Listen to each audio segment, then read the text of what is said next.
اور اب ہمارے پاس یونین کونسل کی بلڈنگ ہے, اراضی سینٹر ہے. ہمارے پاس ڈاک خانہ نہیں تھا, ہم اپنا ڈاک خانہ لے آئے. ہمارا school high school middle school تھا, پھر اسے ہم نے ہائی کروایا. اب الحمدللہ اس میں ہائر سیکنڈری ہو چکا ہوا ہے, کلاسز بیٹھ گئی ہیں. ایسے ہی ہماری بچیوں کا اسکول ہائی ہو چکا تھا, لیکن اس میں ہمارے پاس لیب نہیں تھی. اب ہم اس لیب کو تقریباً کوئی 2.5 کروڑ کی لیب ون کر گئے ہیں.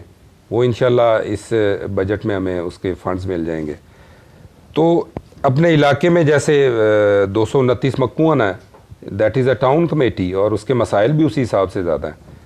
تو اس کے لیے اس وقت میری ایک تقریباً 80 کروڑ پلس کی فیزیبلٹی اپروو ہو کے پڑی ہوئی ہے, جو اس دفعہ انشاءاللہ ADP میں پڑ جائے گی. ایسے ہی 209 ایک بہت بڑا گاؤں ہے جو میرے سے پیچھے ایڈجسٹنٹ گاؤں ہے, اس کے لیے بھی ہم نے 19 کروڑ کی سیوریج ون کی ہے. تو اس طرح جب یہ سماجی خدمات ہم نے شروع کی تو اس کے ساتھ ظاہر ہے آپ کو پتہ ہے کہ یہ اتنے بڑے کام کرنے کے لیے آپ کو سیاسی بیک اپ چاہیے ہوتا ہے. تو الحمدللہ ہم سیاست میں ہیں, اور اب rest of my life I am in this game. اچھا, خدمات کا ذکر کیا آپ نے, علاقے میں عرصہ دراز سے آپ کر رہے ہیں. اگر موجودہ جو سیاسی صورتحال ہے اس کی طرف آیا جائے تو ہمیں بجا طور پر اس وقت ملک میں سیاسی بحران, معاشی بحران, معیشت کا جو جنازہ نکلا ہوا نظر آ رہا ہے, بے روزگاری, مہنگائی اور غربت کی صورت میں. تو چونکہ آپ تو حکومتی جماعت کا حصہ ہیں, اس لیے آپ سے یہ سوال بنتا بھی ہے کہ کون اس کا حقیقت میں ذمہ دار ہے, اور آئندہ آنے والے دنوں میں اس کے ریزلٹس کیا دیکھ رہے ہیں آپ؟ یہ بڑی خوبصورت بات آپ نے کی کہ میں حکومتی جماعت کا نمائندہ ہوں. وہ کسی نے کہا گنجی دھوئے گی کی تو سکھائے گی کی.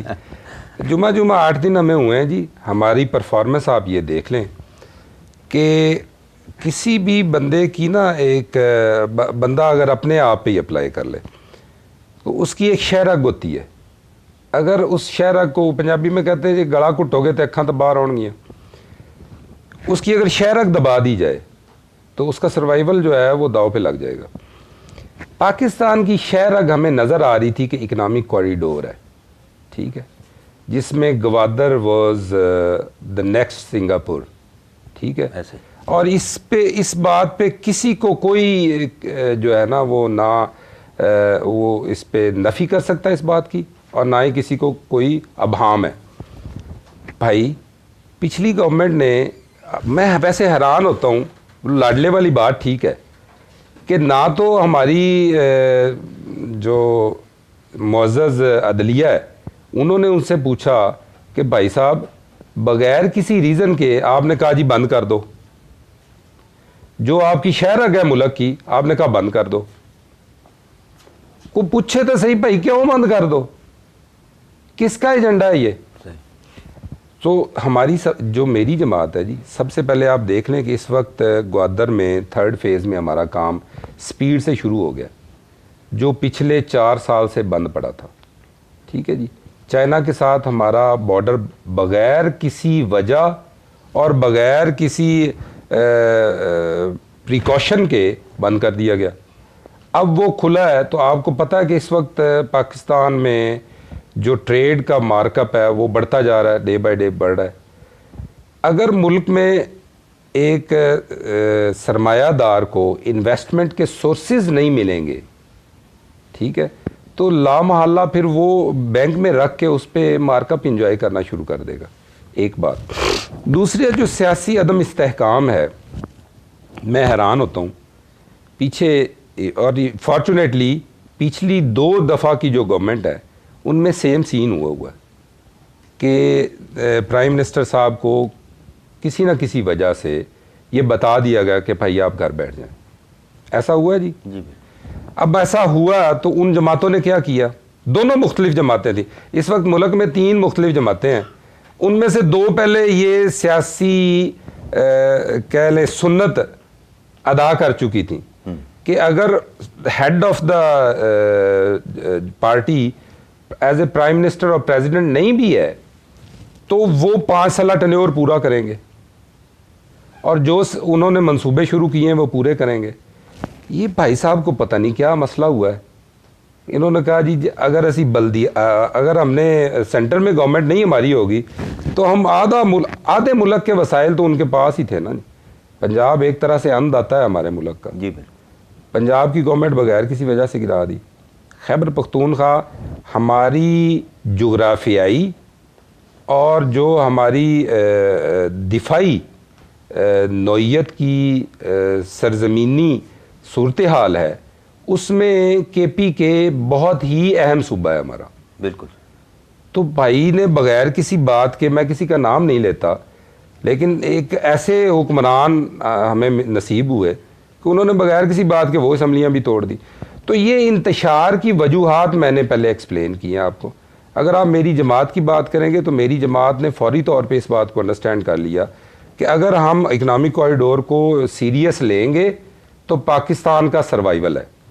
جس 2 ارب 10 ارب 20 ارب ڈالر کے لیے آپ بھاگ رہے ہیں, ڈو یو نو کہ 50% of the China will have to go through this Gwadar. No doubt. اور 50% آف چائنا کا جو اس وقت دنیا میں تجارتی ریشو ہے وہ دنیا کی کل تجارتی ریشو کے برابر ہے, 50% آف دا چائنا کی. پرابلم تو یہ ہے کہ ہمارے پاس پڑھا لکھا تو بندہ آگے آنے نہیں دیا جاتا. تو آپ کی یعنی پوری دنیا کی ٹریڈ کے برابر کی ٹریڈ آپ کی اکیلی گوادر ہینڈل کرے گی. بھائی جان آپ تو وہاں صرف جو آپ کے ٹول پلازوں کی آمدن ہے نا اسی کو کیلکولیٹ کر لیں تو آپ کو کسی کے سامنے ہاتھ پھیلانے کی ضرورت نہیں رہے گی. وہ میں حیران ہوں کہ یہ پچھلی گورنمنٹ نے بغیر کسی وجہ کے کہہ دیا کہ جی بند کر دیں. اب سمجھ نہیں آئی, اور نہ ان سے آپ میڈیا کے لوگ ہیں, آپ نے بھی نہیں پوچھا کہ بھائی جان کیوں بند کر دو, جس کی وجہ سے ہم نے کل کو ہمارے بند کر رہے ہیں اور رہے ہیں کہ جی ہم اور ہمیں آپ نے دیا کہ جی ہم گھاس کھا لیں گے, ای ایم ایف کے نہیں آئیں گے, پچھلیاں ساری سیاستاں دے قرضے پاسے تے بھائی ہوراں دے 3 سال 8 مہینے دے قرضے پاسے. میری سیاسی جماعت کی بات کریں گے تو وی آر ویری پریکٹیکل, اور میری جماعت بھی بہت ہی تجربہ اور ہم تیزی سے ان چیزوں کو فکس کرنے کے پیچھے لگ گئے. بس پرابلم یہ ہے کہ ایک برین واش ہوا ہے, پوری سوسائٹی کا کیا گیا. ایک بات کی گئی جس سے 18 سال سے لے کے 35 سال کے یوتھ کو یہ بتا دیا گیا کہ اس ملک میں ایک بندہ سچا ہے اور باقی سارا ملک جھوٹا اور چور ہے.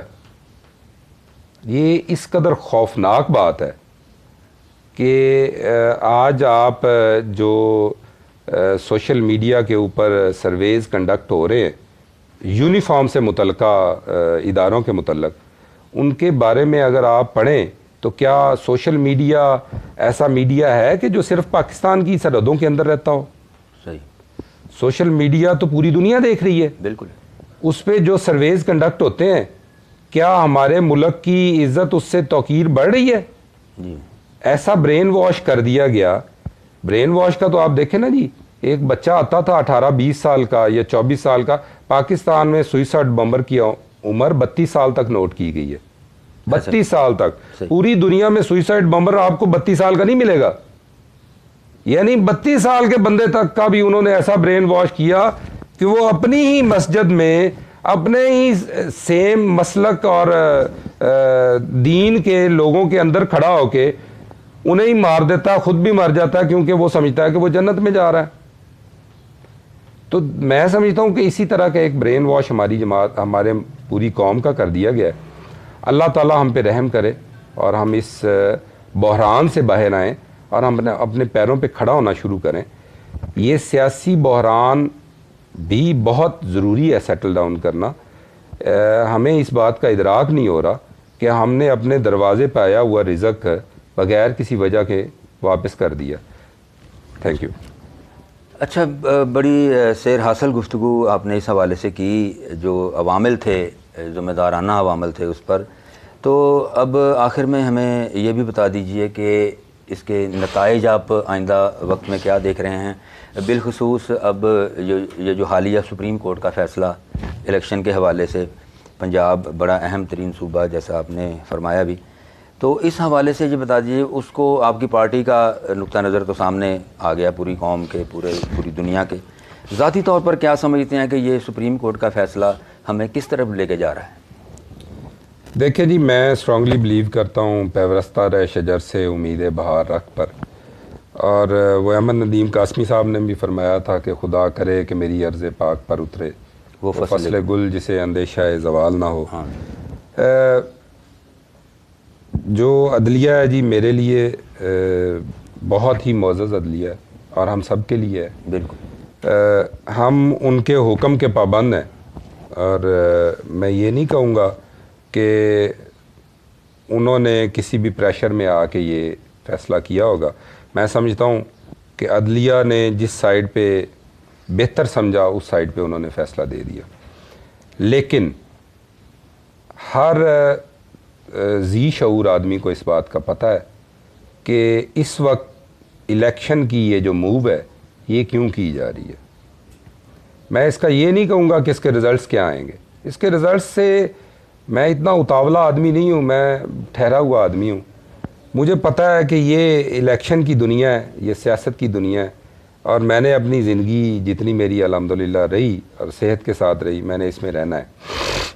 اس سے کوئی فرق نہیں پڑنے لگا میری ساتھ کو کہ اس دفعہ کے سیاسی نتائج کیا ہوں گے، لیکن اس سے ہمارے ملک کی بقا کے لیے بہت سارے سوالیہ نشان پیدا ہو جائیں گے۔ پنجاب کی آپ الیکشنز پہلے کروائیں یا بعد میں کروائیں، الیکشن ون سائیڈڈ ہوتا نظر آ رہا ہے، ٹھیک ہے جی۔